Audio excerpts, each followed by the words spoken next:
കുടുംബസംഗമം പുല്ലശ്ശേരിയിൽ വെച്ച് നടന്നു. ജില്ലയുടെ വിവിധ ഭാഗങ്ങളിൽ നിന്നായി ആയിരക്കണക്കിന് അംഗങ്ങളാണ് കുടുംബസംഗമത്തിൽ പങ്കെടുത്തത്.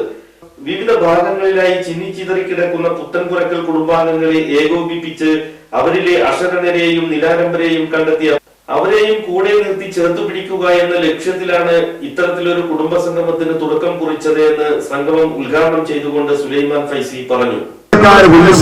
പോലെ എന്നുള്ള ഒരു നമുക്ക് കഴിഞ്ഞ സംഗമത്തിൽ വന്നിട്ടില്ല, ഇനിയും വരാൻ പാടില്ല. ഇനി നമുക്ക് ഒരു തവണ മാറി മാറി ചിന്തിച്ചുകൊണ്ട് പല ഭാഗങ്ങളിലായി നിലകൊള്ളുന്ന കുടുംബങ്ങളുടെ ഭാഗത്ത് നമുക്ക് അവിടെ പോയി കുടുംബസംഗമം നടത്താൻ വേണ്ടി കഴിയണം. അതുകൊണ്ട് വലിയേറെ സന്തോഷമുണ്ട്. പ്രത്യേകിച്ച് കാരണന്മാരെ കൂടുതൽ പറയുന്നില്ല, അവരൊക്കെ വലിയ സന്തോഷത്തിനാ. എന്തുകൊണ്ട് ഞങ്ങളെ കാലത്ത് ഇങ്ങനെ കഴിഞ്ഞില്ല, ഞങ്ങളെ ചെറുപ്പത്തിൽ ഇങ്ങനെ കഴിഞ്ഞില്ല.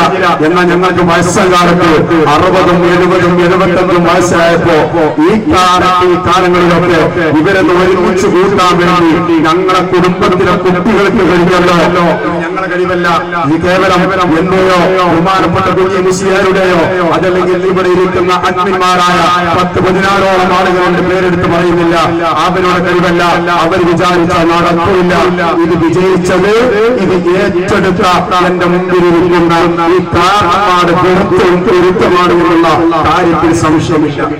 ഖബർ സിയാറത്തും മൗലിദ് പാരായണത്തോടെയുമാണ് രണ്ടാമത് പുത്തൻപുരക്കൽ കുടുംബസംഗമത്തിന് തുടക്കമായത്. കുടുംബസംഗമത്തിലെ മുതിർന്ന സ്ത്രീ പുരുഷന്മാരായ 44ഓളം പേരെ ആദരിച്ചു. തുടർന്ന് കുട്ടികളുടെ കലാപരിപാടികളും നടന്നു. പുല്ലശ്ശേരി ആലിയ മദ്രസയിലാണ് കുടുംബസംഗമം ഒത്തുചേർന്നത്. കുഞ്ഞായ്മ മുസ്ലിയാർ, മൊയ്തു മുസ്ലിയാർ, ഫൈസൽ മാസ്റ്റർ, അബ്ദുൽ ജബ്ബാർ, മുഹമ്മദ് മുസ്ലിയാർ, നിഷാദ്, ബഷീർ, അലി, സുബൈർ, ജലീൽ, അബ്ദുൽ സമദ് എന്നിവർ കുടുംബസംഗമത്തിന് നേതൃത്വം നൽകി.